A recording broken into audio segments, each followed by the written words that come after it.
Women Taking the Lead, episode 169. The fact that we did have smaller numbers, but we're having such great conversion rates really made me revisit everything I had really experienced and believed and seen with your email list numbers or your Twitter following or your Facebook following, that it really isn't about these massive numbers. It's really how the people are taking the value from you, or if you're adding enough value that they're going to, somehow deliver it back to you. And just cultivating those relationships, because you only need a couple. You only need a couple really great relationships to really get you going in whatever it is that you're trying to do. So that shifted my perspective in lots of areas. Hello, my name is Jody Flynn, and welcome to Women Taking the Lead, where we are all about creating blasts of inspiration to help you overcome self-doubt so you can lead with confidence, integrity, and a sense of humor. Head over to womentakingthelead.com to join the community and get the resources to support you on your leadership journey. Now, your future awaits, so let's get started. Every child wants to be the hero of their own story. At JulesCustomBooks.com, your child plays the central role in every book, bringing joy and delight when they hear their name and those of their family and friends. Visit JulesCustomBooks.com to make your child the star of the show. Hello, everyone, and thank you for joining us today. I'm here with Emily Thompson, and Emily was a self-starter from the get-go and began her trajectory of being her own boss by owning a tanning salon in college, no joke. From there, she started making and selling jewelry online, which fueled her passion for online business as a whole. She moved from designing jewelry to designing websites at Indie Shopography, where her natural talent for coding, project management, and ability to use metrics to make calculated decisions has allowed her to continue to expand reach and impact for online business owners ever since. Emily uses that experience to share what she knows about building an online business on the Being Boss podcast, where she inspires, writes, and curates content to help creatives own their path and be more boss. I love how you put that, Emily. And that's just a little overview for everyone. So if you could tell us more about you and your own humble beginnings. Well, I guess that's about it. Every time I hear that, I think, damn, Emily sounds nice. So yeah, that's pretty much it. I have always been a maker. I've always been very entrepreneurial. Whenever I was a kid, I remember painting rocks and taking them around the neighborhood and trying to make my neighbors buy them. So it's kind of always been in my blood. And I started my online business, and I really feel like that's where my current position really began. The tanning salon in college was just kind of this fun thing that I stumbled into. Taught me a lot of things about running my own business. But whenever I think about, I don't know, what I'm really doing now in online business, it was definitely doing jewelry, selling it online. I've been self-employed for almost 10 years now, which is kind of crazy to me, and really awesome. And I really, really love what I do. I love the clients that I get to work with. Doing websites for 6 years for all kinds of creatives who are trying to start online businesses really taught me a ton about digital products and about presenting yourself online and about creating content that drives traffic and really positions you as an expert. It's just been 10 years of lots of learning. And I feel like I'm really just getting started. And Emily, I love hearing your story and what you're up to, because I think sometimes we tend to label and pigeonhole people that if you're a creative, then you can't possibly have technical skill. And if you're techie, then you couldn't possibly be this imaginative creative. But you started creating jewelry and then realized you were really good at coding and loved building websites. So you have both of those things going on at the same time. Yeah, I do. I started coding websites in high school. It was something I did, in the evenings or on the weekends before I had a driver's license, or cared too much about boys, I guess. I was teaching myself how to code websites. And it was all very creative then. I had a little online blog sort of thing. I think that was before they were even called blogs. And And I was just redesigning it constantly and just getting into the code and playing with it and changing colors and doing things with color palettes and images and stuff. And so it was, for me, design and development websites go really hand in hand, even though like there's a whole world out there that believes that they're completely separate. And I know not everyone has both skill sets, but that really is the marriage of like the super techie side of me and the really creative, like artsy side of me. And I don't know. I really loved that. I'm kind of sad I don't do more of it now because being boss does take so much of my time and effort. But I do get to bring all of those skills, both the design side and the development side, into anything that I do online, which is probably one of my favorite things about it. And it makes you unique, stand out from your competition. And as we know in business, that's what it's all about. You got to bring your own flair to what you're doing to have you stand out of the crowd. You know, and Emily, we're kind of talking at 10,000 feet. All of this stuff is true, but I want to bring it down to the ground level a little bit here because, you know, it seems like from what people could take in right now that you've just naturally, like one foot in front of the other, everything led to where you are today. But we know in business, it's oftentimes a windy road. And there are playing small moments and there are wins and there are victories. But what I find levels the playing field and has people be very relatable is when they share those playing small moments, right? Those moments where we might have undervalued ourselves, held ourselves back, and later on realized, oh my goodness, I was so capable in that moment. Why did I ever doubt myself? So if you could share with us your playing small story and the lessons you've learned. Absolutely. And just to hit on that like windy road thing, I don't think there's anything more windy than like owning a tanning salon, making jewelry and selling it online, doing websites, and then becoming a podcaster, which has kind of been my windy road. But yeah, whenever I think about playing small, I think the first time I decided to take my web design business, like quote unquote legit. And so I had just sort of put it into perspective. I had been selling jewelry on Etsy for about a year and a half. It was going amazingly. Like it was my full-time job for sure. I was making money. I had lots of great customers. I was, growing my brand and really like enjoying the process of making and designing jewelry. Loving it, loving all of it. And then I decided that I wanted to take my jewelry store off of Etsy and onto my own website, which had me diving back into those web design development skills. And pretty soon, all of the friends that I had made around Etsy were asking me to design and develop websites for them as well, because they also wanted to get off of Etsy. And so that's how I ended up finding my way from jewelry to websites, how that path happened. But the first time I decided to sell a website to someone that I didn't know, I decided to open up an Etsy shop for selling websites, which is all very ironic. And I sold one. I sold my first one for $100. My first e-commerce website for $100 because I had never sold a website before. I knew how much they cost. Like I had been doing my own research, and it's one of the reasons why I had decided to do it myself. So I knew what they were worth and how much work went into it. But like my thought was, I don't have a portfolio. I've not done this for anyone other than myself and a few close friends. But even then, not on this scale. And so, yeah, I sold my first website for $100 and immediately knew how bad of an idea that was.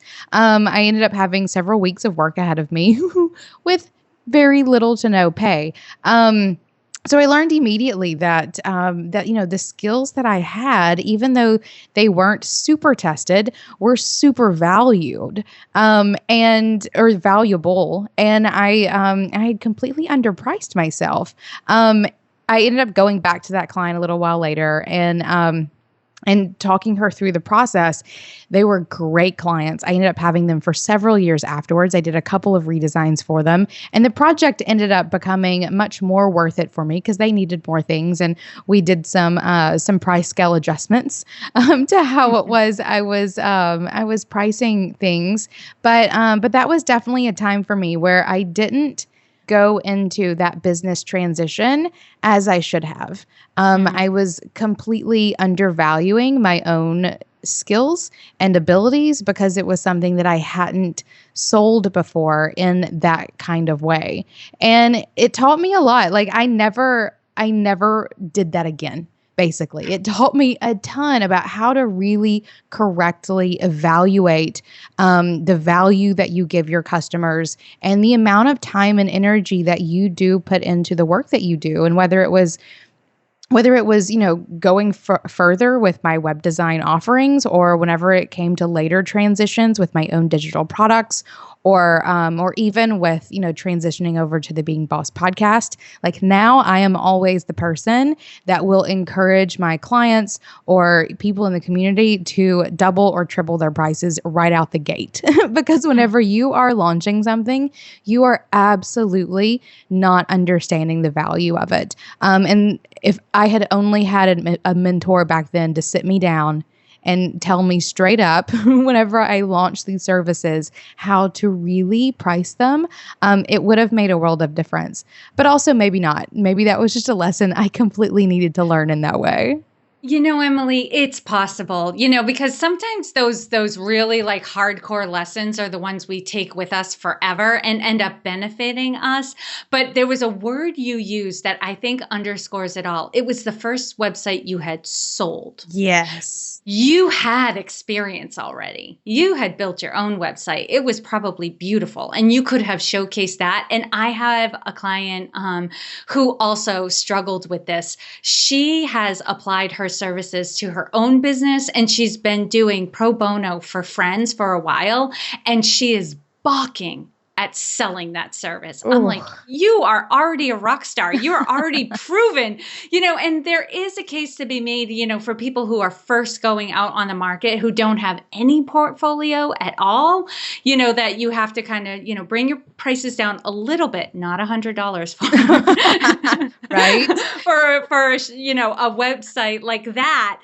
But, you scale it down a little bit, but that's if you don't have any portfolio, but you already had a bit of a portfolio and could have made a case for why you were worth more money. But you're right. You take it with you. It's something you definitely monitor and think about with every new venture. And it's something you're helping your own clients with as well. Yep, that's how it works. It was an eye-opening experience and one that I get to present to my own clients all the time as like, even you see where I am now, but once I sold a website for $100.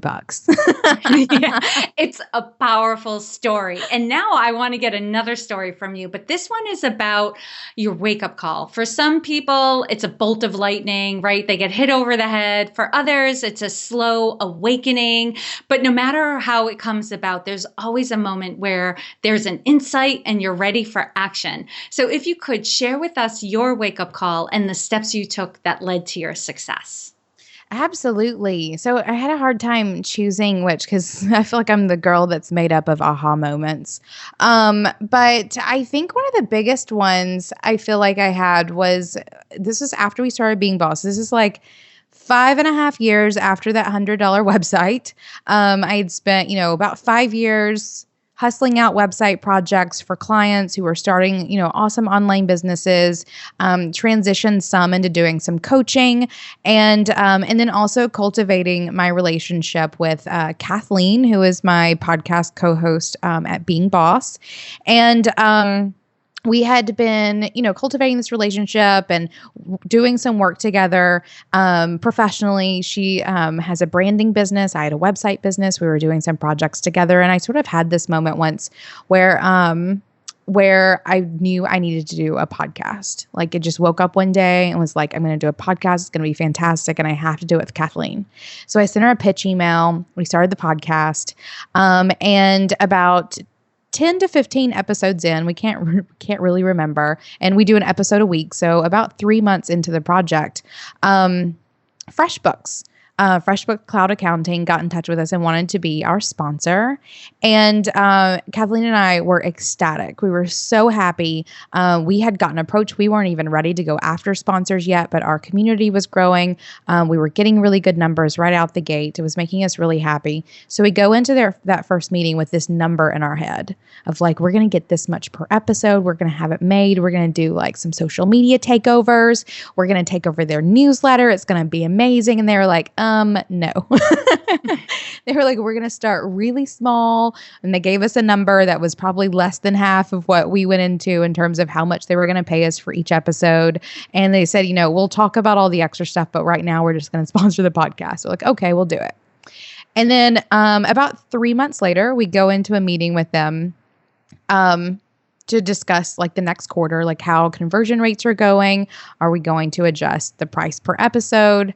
And Kathleen and I go into that meeting as well with a number in our head. And during that call, they pitched us our new price, and it was higher than our number that we went into the meeting with, because our conversion rates were so much higher than even some of their super large podcasts. Kathleen and I got off the phone flipping out, like called each other back immediately. I remember we were on a road trip in Colorado, and Kathleen was in her home in Oklahoma, and there's just ecstatic moment. And it was also the moment that I really realized that the things that we were doing in Being Boss was way huger and becoming way huger than either of us had ever anticipated. To have not only have gotten the sponsor right out the gate to like help fuel it, but also cultivating a community that was really listening to us and was really hungry for the things that we were putting out. So that for me was the aha moment of having this huge gratification from our sponsor, and not even, just sort of like petting us, but like numbers of showing us that what we were doing was being so impactful. It was about that time too that we had started our Facebook group. It was growing by leaps and bounds. And so for that was really it for us. That was the moment where, whenever I think about like Being Boss, like that was my happiest moment, like this utter gratification and complete understanding that what we were creating was far larger than ourselves. And like we were going to get paid well to do it too, which is always nice. I know. And it really underscores that just because somebody has bigger numbers, it doesn't mean they're providing more value. Right, exactly, because we were significantly smaller than most of the other podcasts that they were sponsoring, but our conversion rates were amazing. Like our people were way more amazing than everyone else's people. And definitely more engaged, and that's the thing. And, as a podcaster too, you go to different seminars and workshops and conferences, and they're constantly saying, don't worry about the numbers. If you get 100 downloads on one episode, you've reached 100 people. But then on the other side of this, it's, sponsors that only want you if you have 10,000 downloads within 3 months. And, so then people do this whole judgment thing, like, do I have a good podcast? Do I not have a good podcast? And, what you really have to base it on is, how is your community responding? Yeah. Are they feeling an impact? Are you making a difference for other people? And what was really nice with the whole FreshBooks sponsorship is it gave you an opportunity to know that they were hearing what you said, they were trusting you, they were taking your advice as you promoted this sponsor, and they were interacting. Oh yeah, it was so huge for us, and it really sort of shifted my perspective with a lot of things around online business, because the fact that we did have small numbers or smaller numbers, but we're having such great conversion rates really made me revisit everything I had really experienced and believed and seen with your email list numbers or your Twitter following or your Facebook following, that it really isn't about these massive numbers. It's really how the people are taking the value from you, or if you're adding enough value that they're going to, somehow deliver it back to you. And just cultivating those relationships, because you only need a couple. You only need a couple really great relationships to really get you going in whatever it is that you're trying to do. So that shifted my perspective in lots of areas. I love that. And Emily, if you could, one of the things I always want to do with this podcast is really get the message out that there is no one way to lead. I think sometimes that's a trap for a lot of people. They see somebody who's successful and they go, I got to do exactly what they're doing. But that person might have a different personality type and different strengths and all of that. And I really want to get across as much as possible that because of our different experiences, because of our different personality types and our strengths, we lead differently. And that's a good thing. Like we need to have leaders with all different styles. So Emily, how would you describe your leadership style? Oh, I don't even know. I'll have to ask my team this question. I don't know. I just like to keep it as real as possible. I think about this in terms of like my team and how I lead them, because like leading them along is my job in being boss, but also at Indie. But also I think about my community as well. And I think it's about being as transparent as possible. Like I tend to be one of those people that will be as transparent as I can be. Sometimes maybe even a little more so, though that's usually more Kathleen's style than mine. But yeah, it's about just sort of letting it all out. Like if I make a mistake, I'm going to be the first person to admit to it. And then absolutely allow other people to fix it and send me like tongue sticking out emojis if they need to. But yeah, being super out there with as much as I can. But I also have this thing where I refuse to ask anyone to do anything that I would not be willing to do myself. And that's one that I've taken back or taken with me from way back, like tanning salon days. Like I'm not going to ask anyone to do anything that I would not be willing to do myself. And I think going into any relationship, whether it be like with a listener, if I'm telling them to like quit their day job right now and go do that thing, like if I'm not willing to do that, I'm not going to tell someone else to do that. Or even with my team, they've seen me clean toilets, just so they can see me do it so I can make them do it next time. But, but I think those two things are probably most voices my leadership style is being just super transparent, like, and being totally okay with like either taking the blame or letting people know that I messed something up. But also never, ever telling someone to do something that I would not be willing to do myself.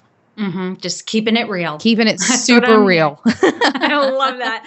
And Emily, you have a lot going on, but what is one thing you're working on right now that you're really excited about and want to share with us? Oh, right now we're launching the Clubhouse, or relaunching the Clubhouse. The Clubhouse is our paid community, our exclusive community at Being Boss. We launched it about 6 months ago as this super just lean, simple offering where we were taking people who were kind of done with our like 15,000 plus member Facebook group, who wanted something a little more intimate, and allowing them into a private Slack group, and then offering, we were doing some monthly master classes and secret podcast episodes, which is all good and great. But Kathleen and I really looked at that offering, and wanted to make it something that was really meaty and results focused, and just really set up our bosses, which is what we call them, for success, much more so than just giving them like a noisy Slack channel. So we've been working on that, restructuring the Clubhouse, getting that relaunched. I guess whenever this goes live, it will be up and ready and going. And Kathleen and I are super stoked about this offering and how it's really going to allow us to get in deep with our listeners, like the ones who really want to join us, to really help them be boss of their work and their life, to set some goals, to hold each other accountable. And there's even like a retreat portion of it, an optional retreat. So we'll get to meet and hang out with some of our bosses, which is mine and Kathleen's favorite thing to do. Every time we go on a conference or we do one of our boss vacations, like we just cannot get enough FaceTime with our people. They're all doing such cool, creative things and starting these businesses and just doing really cool, awesome boss things. So we really are excited about having this retreat option that will allow us to spend a couple of days having wine and giggles and stuff with people who are doing awesome things in the world. And when you're that type of person, you crave being around other people who are up to the same thing. Yes. So this is very cool. And on the flip side of things, Emily, what is your biggest leadership or business challenge that you're currently faced with? Oh, sometimes adulting is hard. I think that's my biggest one. Yeah, I mean, it's my job at Being Boss. We have a team of about 7 people, I believe, and Kathleen takes care of content, and she does all the planning for like our conference talks and our curriculum for the Clubhouse and those sorts of things. My job is to make sure the team gets everything done. So I really am like the leader of a 7-person team, which I think is fantastic and I totally love, but makes adulting hard when people are always looking at you. Sometimes I just want to like stay in bed until 11 a.m., but there are people expecting me to be at work. So I think sometimes that's really my biggest challenge, just like internal, actually having to do it, and keeping everything super organized, which is probably the thing that makes my head want to explode the most. We have a lot of things going at any given time between Being Boss and Indie Shopography. And some of our clients that we still have at Indie, I'm in charge of making sure that a lot of tasks get doled out and scheduled in the right way, which I'm really awesome at, and I certainly don't hate it. But I guess that means the daily grind of leading is probably my biggest challenge at the moment.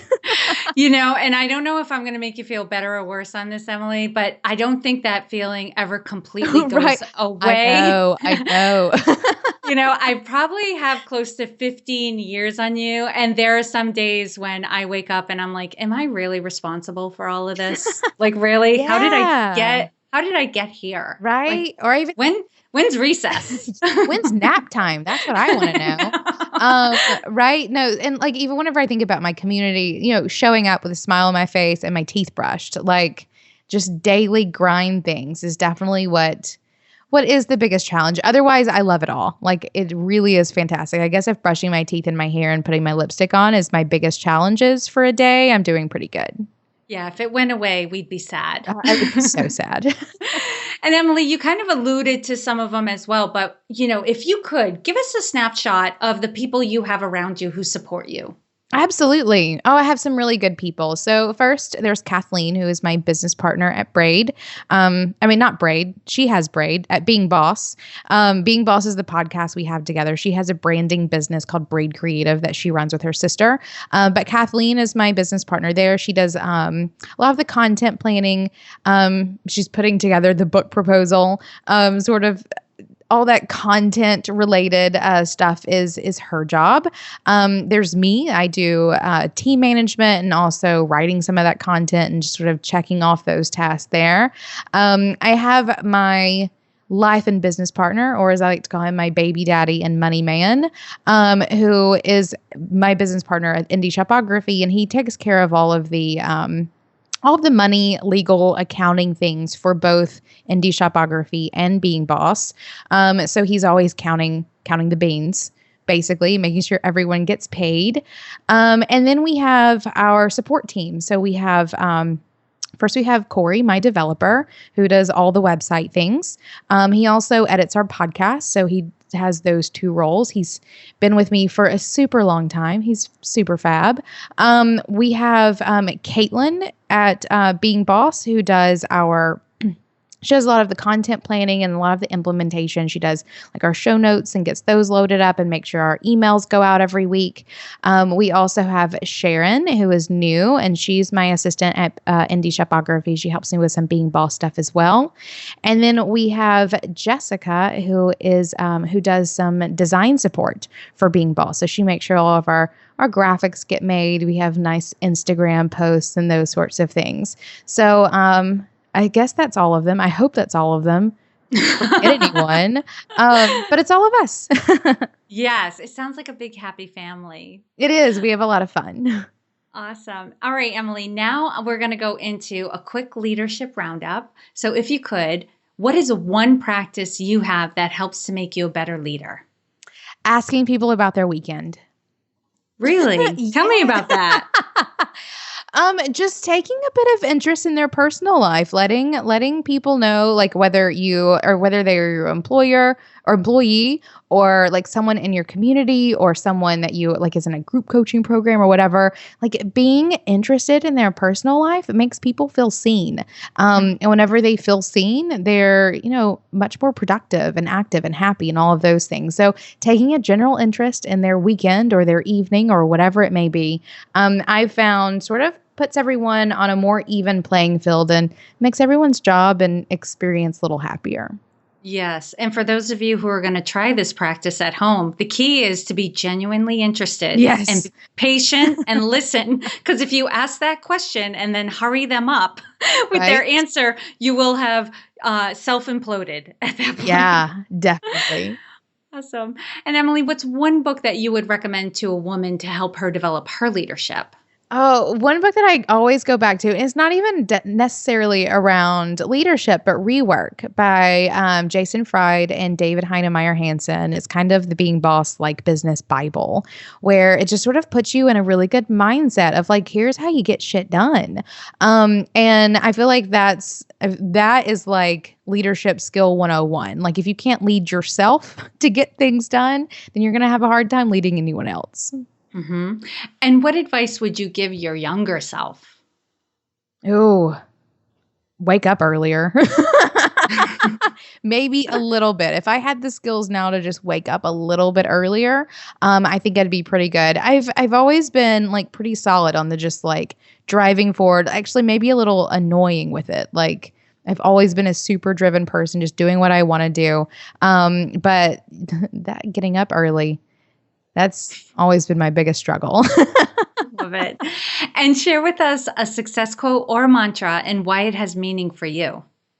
Sure. So this is a super personal one, but one thing that I focus on consistently is less about like just some quote or even mantra, but I like to set like one word focus intentions. So any given month, I'll have one. Right now, my intention is grace, which with an 8-year-old in the house is super difficult, but is one that I am trying to cultivate consistently. And another one that I do consistently also is like my word of the year. And so this is the year of joy and really focusing on doing projects that bring me joy and being very mindful of all the things that I say yes to and having permission to say no to things. So whenever I think about my success, quote or mantra, it's about really focusing on those like one word focus intentions. So right now, joy, my year-long one, and grace, which is my word of the month. Love it. All right. Lastly, Emily, what is the best way for this community to connect with you? Oh, definitely have to go to beingboss.club and check out all of the things that we have going there. We have weekly podcasts and mini-sodes as well as blog posts. There's tons of content that you can enjoy over there. There's also the Being Boss Clubhouse in case you are interested in a more intimate community and access to Kathleen and I. And then just for fun, I love Instagram. So my personal Instagram account is EmilyM_Thompson. It's like my little personal art project and I share fun things. But Instagram's my jam. I love that. And for those of you who are listening along, you know you can find all the links and resources shared in this episode at womentakingthelead.com. Put Emily's name in the search bar and her show notes page. It'll be under Emily Thompson will come up. You can click through there and get all of the resources that she shared. Emily, thank you so much for taking the time to inspire and enlighten us. We are all better for having met you. Thank you so much. Your website tells a story about your business. At Zebra Love Web Solutions, Millie and her team are going to make sure your website tells the story you want your customers to hear. Connect with Millie at zebralovewebsolutions.com to create the impression you want to make. Thank you for joining me on Women Taking the Lead. Are you ready to take the lead in your own life but need some support? Head over to womentakingthelead.com/contact to introduce yourself. And to strengthen you on your leadership journey, I'd like to send you off with a quote from Marianne Williamson. Our deepest fear is not that we are inadequate. Our deepest fear is that we are powerful beyond measure. It is our light, not our darkness, that most frightens us. We ask ourselves, who am I to be brilliant, gorgeous, talented, fabulous? Actually, who are you not to be? You are a child of God. Your playing small does not serve the world. There is nothing enlightened about shrinking so that other people won't feel insecure around you. We are all meant to shine as children do. We were born to make manifest the glory of God that is within us. It's not just in some of us, it's in everyone. And as we let our own light shine, we unconsciously give other people permission to do the same. As we are liberated from our own fear, our presence automatically liberates others. Again, thank you for joining with me, and here's to your success.